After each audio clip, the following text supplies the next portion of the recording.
نو د معراج واقعا په لسم کال د نبوت د نبی علیه الصلاة والسلام باندې میاش د رجب وا او 28 شپه وه چې دا راغلې وه. به هر حال اختلاف د علماو پکې شته دی، خو راجح قول می درته ذکر کو. جګړو ته پکې ضرورت نشته، کو چا بل تاریخ ذکر کو نو جګړه به پکې ځکه نه که چې نور روایات پکې هم شته دی. خو راجح قول دا دی چې لسم کال د نبوت و د نبی علیه الصلاة والسلام او د رجب میاشت وه او 28 شپه وه چې په دې کې د معراج واقعه راغلې ده. راجح قول دا دی. نبی علیہ الصلوۃ والسلام د خپل د تر لور ام هانی رضی الله تعالی عنها فکور کې ودو.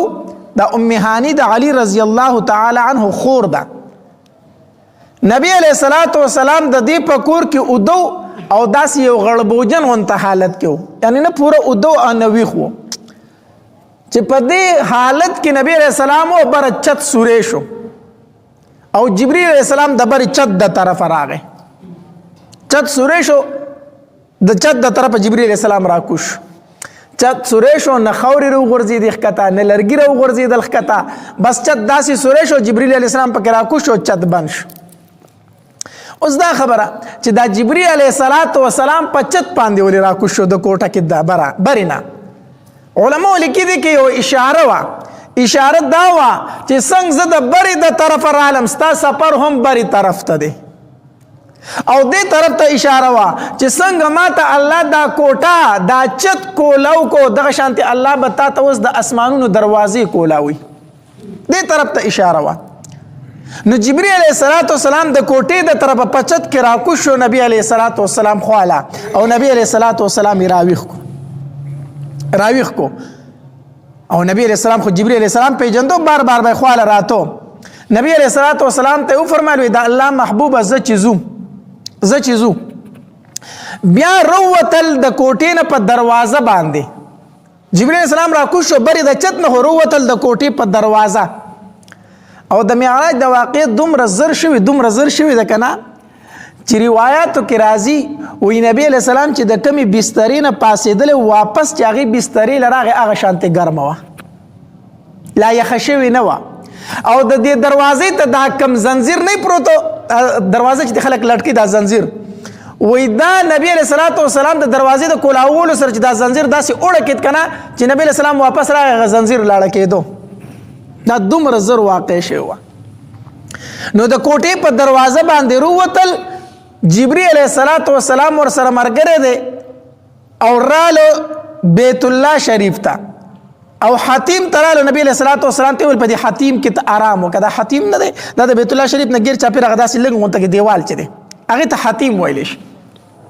اصل کې د ام هانی دا کور چې دی دا بالکل د بیت الله شریف سره نږدې و، بالکل د باب عبدالعزیز او د باب فهد په دې منځ کې دغلته یو ځای دی، دغلته کې د ام هانی د کور دروازه وه، دغلته کې دروازه وه. د ترکو چې کوم زوړ تعمیر و دغلته کې څه نشان و، خو اوس نشانات ختم شوي دي. نو نبی علیہ السلام حتیم ته راوست، ته دلته لږ ارام وکړه. نبی علیہ السلام ارام وکړو داسې. بیا جبرئیل علیہ السلام راغی پایسو. په دغه ټایم کې ورسره میکائیل علیه السلام بیا هم و، د الله پاک پیغمبره پاسه فایسو د او لاړو بوسته نبی علیہ السلام صفا مروه ته زمزم ته بوستل ته نبی علیہ السلام چې هلته بوستو. جبرئیل علیہ السلام او میکائیل علیه السلام د اسمان نه د ځان سره د اپریشن هغه کړي هغه آلات راوړي وو، کوم شیزونو چې اپریشن کیږي که نه دا ټول آلات یې ځان سره راوړي وو.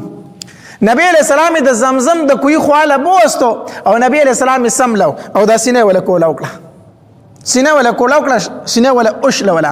ما درته ویلي که نه د نبی علیہ السلام سینه چې د 4 زره شلیدلې ده.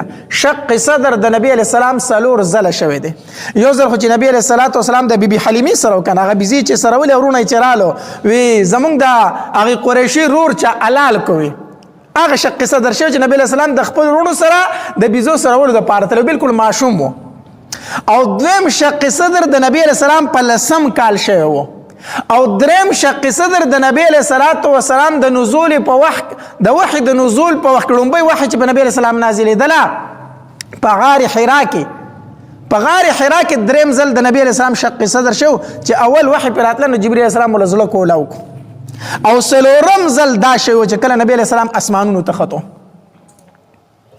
نو هلته جبرئیل علیه السلام ول سینه کولاو کړه او دا زړه یې داسې راویستو او د زمزم په اوبو یې ول دا زړه وینځو نبی علیه السلام لره علما لیکي وی څومره د اپریشن کړي چې دی نو دی راوړي وي د جنت نه دی راوړي وي د جنت نه خو اوبه د ځان سره د جنت نه نه وي راوړي ورنه په جنت کې حوض کوثر شته دی که نه د حوض کوثر نه اوبه نه وي راوړي اوبه چې وي هغه د زمزم وي وی معلومیږي د دې نه چې د زمزم د اوبه د جنت د اوبو نه بهتر دي دا بهتر اوبه دي الله دې بار بار مونږ بوزي چې لاړ شي که نه د زمزم د اوبه چې څومره ډېرې څکلی شي دا څکه او دغه رنګې په دې لاسو کې دې راله دا مخ پې انځه او په دې سر یې ځان ته اړوه په دې بدن د زمزم د اوبه ځان ته اړوه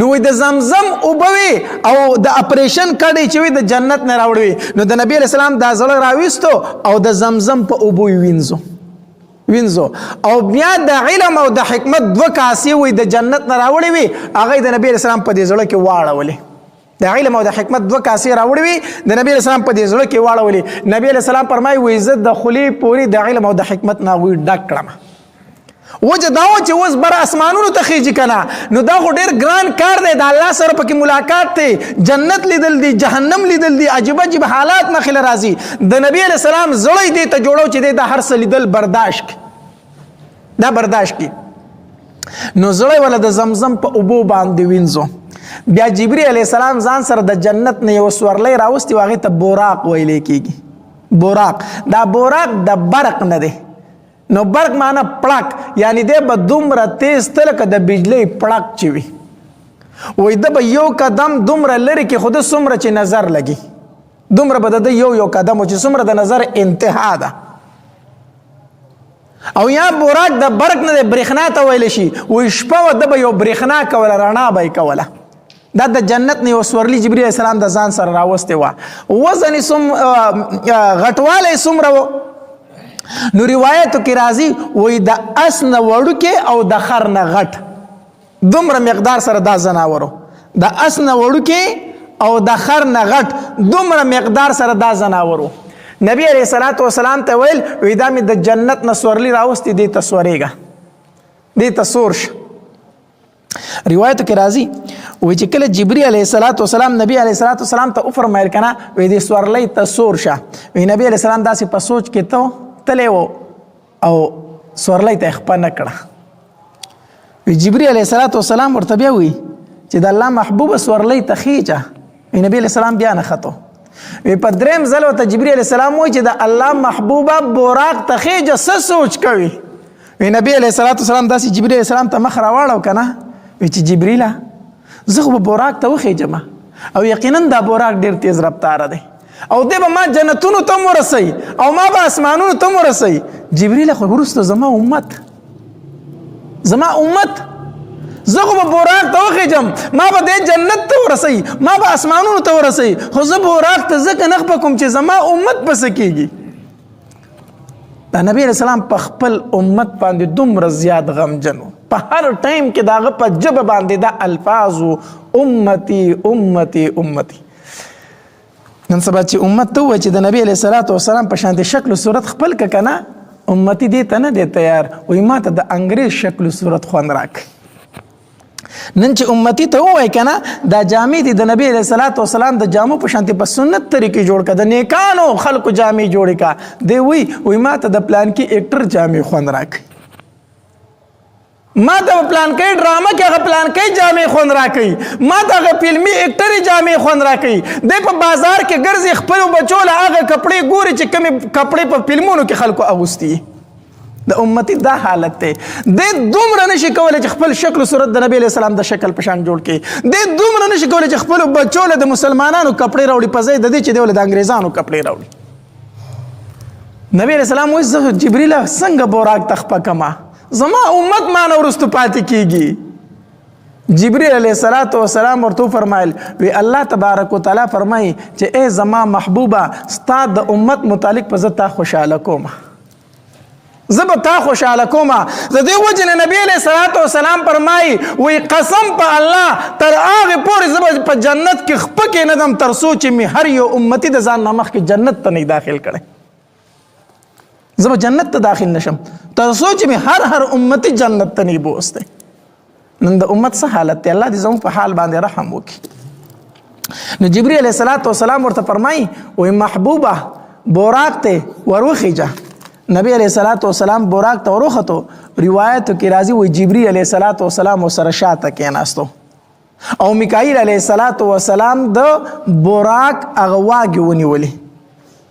یوازې جبرئیل علیہ السلام او میکائیل علیہ الصلوۃ والسلام سره نو دا خو سره دوه غټي فرشتي وي. 50,000 فرشتي د نبی علیہ الصلوۃ والسلام د پروتوکول د پاره راغلي وي. 50,000 فرشتي د نبی علیہ الصلوۃ والسلام سره رواني وي. نبی علیہ الصلوۃ والسلام روان دی چې سمو دلاله کنه داسې لږ مزل وکړو نو جبرئیل علیہ السلام بوراق ادرو او نبی علیہ الصلوۃ والسلام ته راکوش نبی علیہ الصلوۃ والسلام فرمایلی زه کوشم خو په غزمکه کې کجوري ډیره زیاتې وي کجوري په ډیره ولاړ وي جبرئیل علیہ الصلوۃ والسلام راته فرمایل چې 2 رکعات نفل وکړه. نبی علیہ الصلوۃ والسلام فرمایلی ما 2 رکعات نفل وکړو. بیا مې د جبرئیل علیہ الصلوۃ والسلام نه تاسو کو جبرئیل دا کم ځای دی ما ته دا یثرب دی. یثرب اوس چې ته مدینه ویل شي دا یثرب دی دا مدینه ده دې ته به هجرت کوي راځي به ورته. ایما چې ښه بیا بوراق ته سوار شو چې لږ مزل خو کو کنه وی نبی علیہ الصلوۃ والسلام بیا راته ویل چې راکوشه وی زه کوشم 2 رکعات منځ مې وکړو. وی بیا راته جبرئیل علیہ السلام مې تاسو کو چې دا کم ځای دی. وی ما ته وی چې دا کوهی تور دی کم ځای کې چې موسی علیہ السلام د الله تبارک وتعالى سره خبرې کړې وي دا توري سینا دی. وی ما وی چې ټیک ده. وی بیا سوار شو وی بیا چې لکه مزل وکړو وی جبرئیل علیہ السلام راته بیا فرمایل چې راکوشه وی کوشم وی ما ته چې 2 رکعات منځ وکړه. وی ما 2 رکعات منځ وکړو. وی ما بیا د جبرئیل علیہ السلام ته پوښتنه کوم چې جبرئیل دا کم ځای دی. وی ما ته چې دا مدین دی د شعیب علیہ السلام مسکن دی داغه د اوسېدو ځای دی. وی ما چې ټیک ده. وی بیا خو لږ مزل وکړو وی نبی علیہ الصلوۃ والسلام فرمایي و جبرئیل علیہ الصلوۃ والسلام راته چې راکوشه وی بیا کوس کړم. وی ما ته چې 2 رکعات منځ وکړه. وی ما 2 رکعات منځ وکړو. وی ما ورته چې دا کم ځای دی. وی ما ته چې دا بیت اللحم دی کم ځای کې چې عیسی علیہ الصلوۃ والسلام پیدا شو د مریم بیبی نه بغیر د پلاره دا بیت اللحم دی دا د عیسی علیہ الصلوۃ والسلام د پیدایش ځای دی. وی التمیم 2 رکعات منځ وکړو. بهرحال پلار باندې تلو ډیر عجیبه حالات راتلو. نبی علیہ الصلوۃ والسلام فرمایي و جبرئیل علیہ الصلوۃ والسلام را سره مرګره دی و چې دا ستلو نو پلار باندې یو بوډۍ خزوه وی هغه ما طرف ته اشاره وکړه چې دی خو راشه. وی جبرئیل علیہ الصلوۃ والسلام راته فرمایل چې دی ته مګوره مخکې ځه. وی مونږ روانو وی چې لږ مخکې لاړو یو بوډا سړی و وی هغه راته وی چې دی خو راشه اشاره راته وکړه. وی ما ته جبرئیل علیہ الصلوۃ والسلام فرمایل چې د ته مګوره د ته التفات مکو د طرف ته مګوره مخکې ځه. وی چې لږ مخکې لاړم وی داسې یو څو کسان ولاړ دي وی هغوی راته دا الفاظ وویل چې السلام علیک یا اولو السلام علیک یا آخرو السلام علیک یا حاشرو. سلام دی پتا باندې اے اولا اے آخرہ اے راجمع کون کیا. نبی علیہ السلام فرمایي دا الفاظ باندې په ما باندې سلام واچو. وی ما ته جبرئیل علیہ الصلوۃ والسلام فرمایل چې دوی له جواب ورکړه. وی ما ورله جواب ورکو. وی بیا راته جبرئیل علیہ الصلوۃ والسلام فرمایل چې دا بوډۍ ښځه دې وپېژندله. وی ما ورته وی چې نه جبرئیل دا خو مې ونه پېژنده. وی ما ته وی چې دا دنیا وه دا بوډۍ ښځه چې وه دا دنیا و دنیا او د دې دنیا دومره لږ وخت پاتې دی څومره وخت چې د دې بوډۍ ښځې پاتې دی. ځکه ته آخري پیغمبري ستانه وروسته بل پیغمبر راتلونکی نشته. دا دنیا به ورانیږي د دنیا اوس ډېر لږ ټایم پاتې دی لکه د دې بوډۍ ښځې چې څومره عمر پاتې دی. ما ورته وایي چې جبرئیل دا بوډا څوک و دا بوډا سړی څوک و. ما ته وایي چې دا بوډا سړی چې دی دا شیطان و دا شیطان و ته ځان طرف ته رابللی د دوه څیزونو طرف ته به بالکل توجه نه کوي نه به دنیا طرف ته توجه کوي نه به شیطان طرف ته توجه کوي. ما ورته وی چې دا کم 3 کسان چې په ما باندې چې دا سلام واچو دا څوک دا جماعت چې په ما باندې سلام واچو دا څوک. وی ما ته وویل چې دا حضرت ابراهیم علیه السلام حضرت موسی علیه السلام او حضرت عیسی علیه السلام دا ستارونه وو دا هغوی و په تا باندې سلام واچو.